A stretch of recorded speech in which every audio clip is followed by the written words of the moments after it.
So today we're going to take a look at what's going to happen if the Middle East unites in the modern day. Now this event is very unlikely to happen, and all of the Middle Eastern countries coming together and uniting in the modern day is a near to impossible event. But just for the sake of this video, we're going to see that the Middle East is going to unite into one country as seen here. So yeah, let's see what happens if they unite in the modern day. Let's see who they declare war on, how they expand, and all those other stuff. So yeah, now let's get right into the video. Now as we can see here, the Middle East has now united into one country. But we all know this situation in the Middle East. There are a lot of problems over here in these regions, and Iran has some problems with Saudi Arabia. So I don't know how these two guys are gonna get along. Also, the Turks are not happy to be in here as they are completely different people. So yeah, in the very beginning of this union, there are a lot of ongoing rebellions in this country. But just to give them an upper hand here, we can see that they have a capable leader. Guys, I'm saying this just because if they wouldn't have a capable leader, this country would fall apart in a month. So yeah, and this leader now comes up with reforms and he tries his best to stabilize the nation. Things are going great for him as he is constantly working on improving the military, the infrastructure, and he's also trying his best to stabilize the country. He is crushing ongoing rebellions. And so after many years of reforms, the Middle East is now looking pretty good. They have a good economy, a good military, their infrastructure is great, and they are a very influential country now for some very obvious reasons.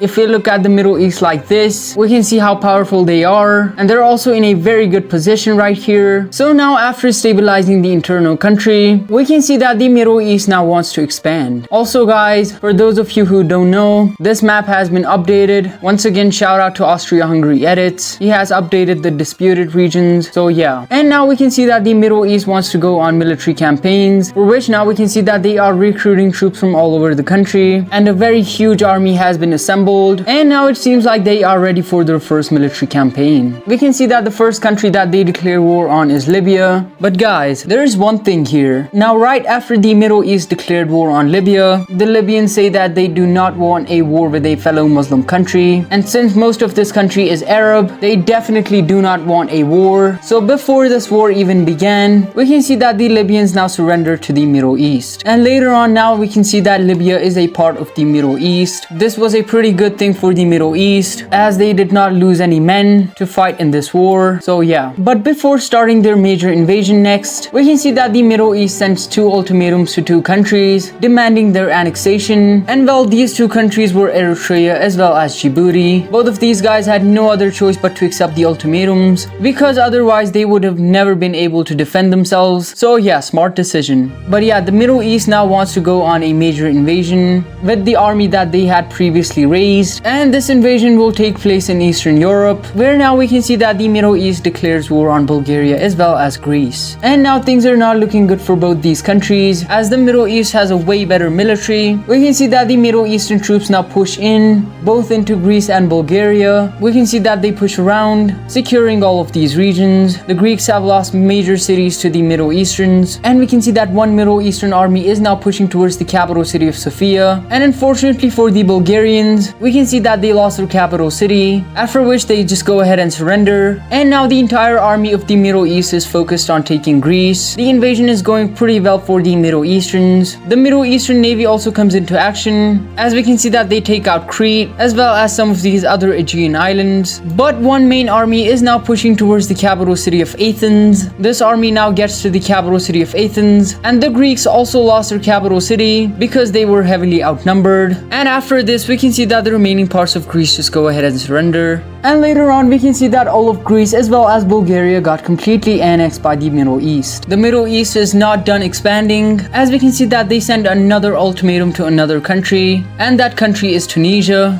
The Middle East was basically demanding their annexation, which the Tunisians had no other choice but to accept. But the Middle Easterns had also sent another ultimatum to Algeria. These were more of like invitations, but yeah, the Algerians did not accept the ultimatum, and so we can see that the Middle East now declares war on Algeria. Now the people were not in support of this war, but since the Algerian government refused the ultimatum, this pretty much had to happen. We can see that a huge Middle Eastern army now pushes into Algeria, and this army gets dangerously close to the capital city of Algiers. Hope I pronounced that correctly. And unfortunately for the Algerians, they were not able to defend their capital city because they were heavily outnumbered. And after the loss of their capital city, we can see that the Algerians Iranians pretty much lose everything that was precious. All of these parts are just desert. So yeah, with that, we can see that the remaining parts of Algeria also go ahead and surrender. And later on, we can see that all of Algeria got completely annexed by the Middle East. So yeah, after this invasion, the Middle Easterns were preparing for another very major invasion. This one was going to be of Pakistan because of how significant Pakistan is. But before that, we can see that an interesting event happens. And yeah, pretty much this was the event. We can see that the Iranians were successfully able to take themselves out of this union. And we can't blame them for it too. Neither can we blame the Turks if they leave, because they are way different than these other countries. So yeah, after Iran left the union, the plan to invade Pakistan is near to impossible. I mean, a naval invasion would not work. So yeah, happy and sad ending. But this is gonna be it for today's video. If you enjoyed this video, make sure to subscribe, leave a comment, and tell me what you guys want to see in the future. And thank you for watching.